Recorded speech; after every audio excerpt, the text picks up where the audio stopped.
மதுரை மாவட்டம் மேலூர் சட்டமன்ற தொகுதி காங்கிரஸ் கட்சியின் வேட்பாளராக பே. விஸ்வநாதன் அறிவிக்கப்பட்டுள்ளார்.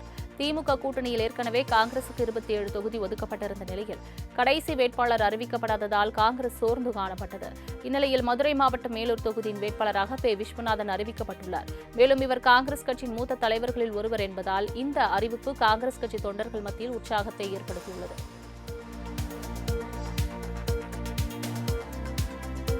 மதுரை வடக்கு தொகுதியில் போட்டியிடும் அதிமுக வேட்பாளர் சரவணனுக்கு ஆதரவாக நடிகை விந்தியா பிரச்சாரம் மேற்கொண்டார். தமிழகத்தில் வாக்குப்பதிவு இன்னும் 17 நாட்களே உள்ள நிலையில் வேட்பாளர்கள் விறுவிறுப்பாக பிரச்சாரம் மேற்கொண்டு வருகின்றனர். அதன்படி மதுரை வடக்கு தொகுதியில் அதிமுக வேட்பாளர் டாக்டர் சரவணன் போட்டியிடும் நிலையில் அவரை ஆதரித்து நடிகையும் அதிமுக கொள்கை பரப்பு இணைச் செயலாளருமான விந்தியா மதுரை பிபி குளம் பகுதியில் பரப்புரை மேற்கொண்டார். இதில் அவரை மதுரைக்காரர்கள் என்றால் நியாயமானவர்கள், வீரமானவர்கள், அவர்களிடம் தப்பு செய்தால் யாரும் தப்பிக்க முடியாது, மதுரைக்கு அநியாயம் செய்தவர்களை தட்டி கேட்க வேண்டும் என்றால் இரட்டை இலைக்கு வாக்களிக்குமாறு பொதுமக்களிடம் கோரினார். மாதவரம் தொகுதி திமுக வேட்பாளர் சுதர்சனம் தீவிர வாக்கு சேகரிப்பில் ஈடுபட்டார். மாதவரம் சட்டமன்ற தொகுதிக்குட்பட்ட பொன்னியம்மன்பேட்டையில் பொதுமக்கள் மற்றும் சாலையோர வியாபாரிகளிடம் உதயசூரியனுக்கு ஆதரவு திரட்டியவர் அவர்களின் கோரிக்கையை கேட்டு தெரிந்து கொண்டார். இந்த தேர்தல் பரப்புரையில் திமுக வட்ட செயலாளர்கள், திமுக நிர்வாகிகள் மற்றும் கூட்டணி கட்சி நிர்வாகிகள் என பலர் கலந்து கொண்டனர். திருச்சி மாவட்டம் மண்ணச்சநல்லூரில் தீவிர பிரச்சாரத்தில் ஈடுபட்ட திமுக வேட்பாளர் கதிரவனுக்கு அப்பகுதி பொதுமக்கள் சாலையின் இருபுறமும் திரண்டு மலர் தூவி ஆரத்தி எடுத்து வரவேற்றனர். முசிறி ஊராட்சி ஒன்றியத்திற்குட்பட்ட பள்ளிநத்தம், சாலப்பட்டி, கொள்ளுமேடு, கணேசபுரம், வாழவந்தி உள்ளிட்ட பகுதிகளில் மண்ணச்சநல்லூர் சட்டமன்ற தொகுதி திமுக வேட்பாளர் கதிரவன் பிரச்சாரம் மேற்கொண்டார்.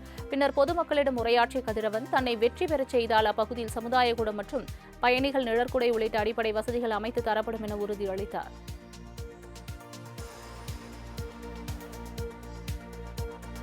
ஈரானில் போர் பதற்றத்தின் மத்தியில் சிக்கி தவித்த குமரி மாவட்டத்தைச் சேர்ந்த மீனவர்கள் மீட்கப்பட்டனர். கன்னியாகுமரி மாவட்டம் ராஜகமங்கலம் துறை, பெரியகாடு உள்ளிட்ட 48 மீனவ கிராமங்களைச் சேர்ந்த மீனவர்கள் 447 பேர் அங்குள்ள உரிமையாளர்களுக்கு சொந்தமான படகுகளில் மீன்பிடி தொழில் செய்து வந்தனர். இந்நிலையில் போர் பதற்றத்தில் சிக்கி தவிக்கும் அவர்களை மீட்க கோரி அதிமுக முன்னாள் அமைச்சர் தளவாய் சுந்தரத்திடம் குடும்பத்தினர்கள் கோரிக்கை விடுத்தனர். இதுகுறித்து உரிய நடவடிக்கைகளை மேற்கொண்ட அவர் 133 மீனவர்களை மீட்டு உற்சாக வரவேற்பு அளித்தனர். மேலும் எஞ்சியுள்ள பிற மீனவர்களையும் மீட்டுத் தரப்படுவார்கள் என உறுதியளித்தார்.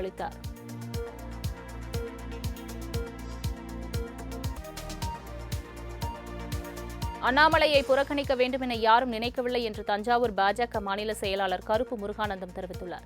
தஞ்சையில் செய்தியாளர்களை சந்தித்த அவர், அண்ணாமலையை புறக்கணிக்க வேண்டும் என்பது எங்களது எண்ணம் கிடையாது என்றும் அவர் தேசிய அளவிலான மிகப்பெரிய பொறுப்பில் வருவார் என்றும் கூறினார். மேலும் ராசா ஆடியோ குறித்த கேள்விக்கு நீதிமன்றம் தானாக முன்வந்து விசாரணை மேற்கொண்டு உண்மைத்தன்மையை கண்டறிய வேண்டும் என கேட்டுக் கொண்டார்.